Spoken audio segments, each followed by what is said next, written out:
함께 기도하시겠습니다. 너희가 내 안에 거하고 내 말이 너희 안에 거하면 무엇이든지 원하는 대로 구하라. 그리하면 이루리라. 거룩하신 주님, 주의 은총 은혜 감사합니다. 연약한 저희들의 삶과 영혼의 복과 은혜를 더하시고 주께서 온전케 하시고 거룩케 하시는 뜻으로 날마다 세워주시기 원합니다. 치료의 광선을 바라시며 주의 온전케 하심이 삶을 통해 드러나게 하옵소서. 오늘도 지키시고 인도하시기 원합니다. 예수님의 이름으로 기도합니다. 아멘. 찬송가 370장 2절 찬송 드리시겠습니다.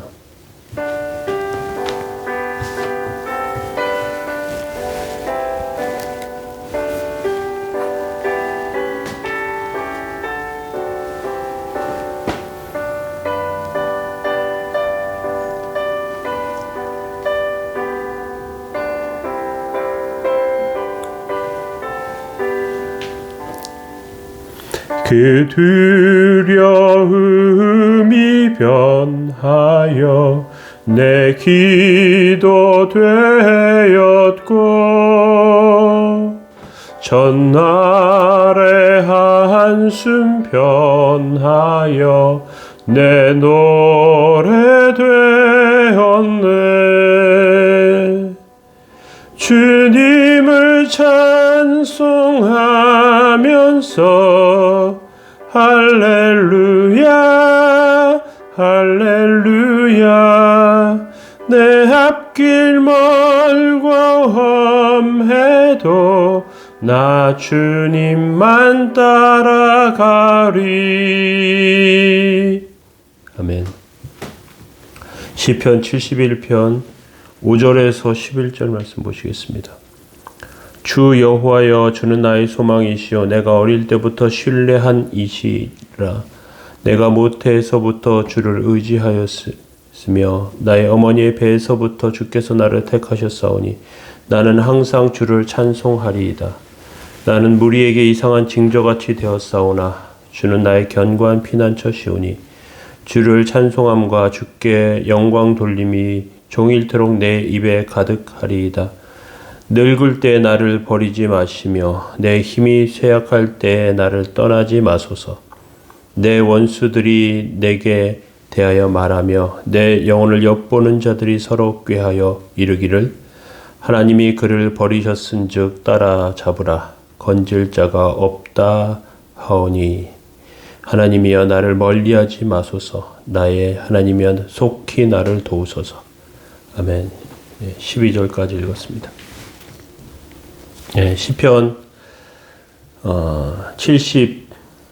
71편 내 평생 의지할 하나님에 대해서 살펴보고 있습니다. 오늘은 두 번째로 이해할 수 없는 인생에 대해서 살펴보기를 원합니다.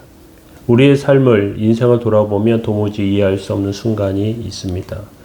예측할 수 없습니다. 지나온 삶을 돌아보면 지금 이 자리에 있게 되리라고는 꿈에도 생각하지 못할 때가 있습니다. 시편 기자는 7절에 나는 무리에게 이상한 징조같이 되었사오나 주는 나의 견고한 피난처시오니. 시편 기자의 삶은 다른 사람들에게는 아주 이상한 인생으로 보였습니다. 개역 성경에서는 나는 무리에게 이상함이 되었사오나 이렇게 번역이 됩니다. 7절에서 나는 무리에게 이상한 징조같이 되었사오나 무리에게 나는 이상한 사람이 되었습니다. 그렇게 말하는 것입니다. 이것은 한 사람의 삶이 주위 사람들에게 이해할 수 없는 인생으로 보였다는 것입니다. 실제 우리가 믿음으로 살고 세상에서 사는 다른 사람들과 다른 삶의 태도를 가질 때 굉장히 이상하게 느끼는 것을 보게 됩니다. 군대에 갔는데 제가 간 부대에 많은 군인들과 저는 약간 다른 면이 있었습니다. 술도 마시지 않고 담배도 피지 않습니다. 신앙생활 열심히 하는 청년이었습니다. 그런데 저의 그런 모습이 그들에겐 굉장히 이상하게 보였습니다. 그런데 처음부터 이상하지는 않았던 것 같아요. 네, 고등학교 친구를 대학에 가서 만났는데, 중학교 때 친구를 대학에 가서 만났는데, 네가 교회 다니는지는 몰랐다. 그렇게 말하는 것을 본 적이 있었어요. 그때는 표시가 나지 않았던 것 같습니다. 다른 사람들과 같은 모습으로 살았습니다. 관계도 좋았습니다. 친척들과도 또 다른 사람들과도 사이가 좋았습니다. 그런데 하나님을 믿고 예수 그리스도를 영접하고 삶이 바뀌기 시작했습니다. 가족과 관계도 약간 뭔가 달라졌고요. 세상에서 도무지 길이 잘 열리지 않습니다. 다른 방향으로 살아왔습니다. 그런데 어떤 면에서 보면 환난도 찾아오고 괴로운 인생도 살게 됩니다. 그런데 중요한 것이 여기서 무엇이냐면 그러나입니다. 시편 기자는 그러나 주는 나의 견고한 피난처시오니, 주는 나의 견고한 피난처십니다. 그러나 피난처는 돌아갈 곳이죠. 강력한 자석과 같은 힘으로 인도합니다. 새들 중에는 사람들이 보지 못하는 것을 보는 새들이 있답니다. 자기력, 자석이 이끄는 그걸 본답니다. 그래서 남에서 북으로 철새가 이동하기도 한답니다. 비행기의 진로에 영향을 미치는 전자기기를 사용하지 말라고 합니다. 비행기는 자기력에 영향을 받는 민감한 기계들이 많기 때문에 그렇습니다. 우리의 인생도 어느 순간부터 하나님의 강력한 이끌림을 받습니다. 내 뜻대로 가지 않고요. 하나님께서 이끄시는 대로 삽니다. 그런데 돌아보면 하나님께서 이끄신 길이 인생을 바로 사는 길이고 복받는 길입니다. 시편 기자는 어릴 때 생각해 봅니다. 주는 나의 소망이시. 5절에 보니까 내가 어릴 때부터 신뢰한 이시라. 어릴 때부터 하나님께서 지켜주셨다는 거죠. 평범치 않은 모습과 삶을 하나님께서 이끄시면서 살게 되었습니다.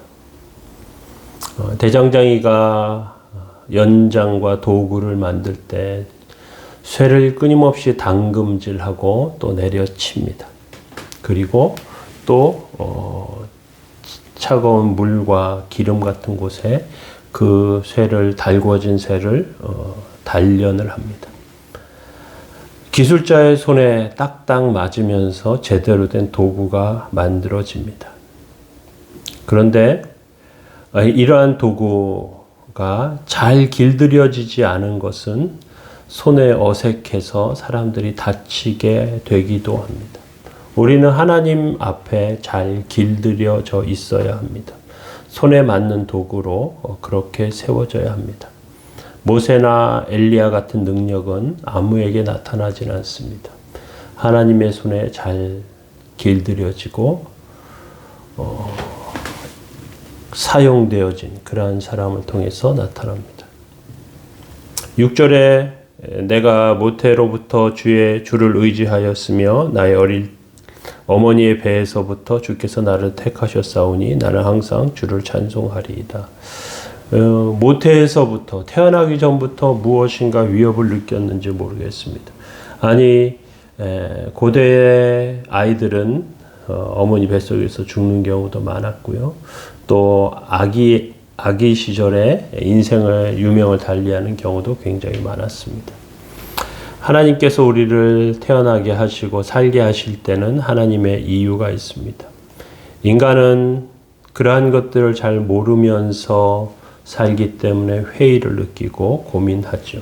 하나님께서 우리를 택하시고 우리에게 삶에 주신 하나님의 사명이 있습니다.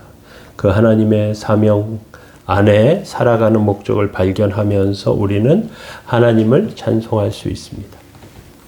8절에 보시면 주를 찬송함과 주께 영광 돌림이 종일토록 내 입에 가득하리이다. 삶을 잘 발견하면서 그렇게 됩니다. 하나님의 택하심과 은혜가 그 안에 나타납니다. 그러면서 늙을 때 나를 버리지 마시며 내 힘이 쇠약할 때 나를 떠나지 마소서 이렇게 고백합니다. 하나님께서 인생과 삶을 인도하실 때 마지막까지 지켜주시기를 소망하죠. 10절과 11절에 내 원수들에게 내게 대하여 말하며 내 영혼을 엿보는 자들이 서로 꾀하여 이르기를 하나님이 그를 버리셨은즉 그를 따라 잡으라 건질 자가 없다 하오니.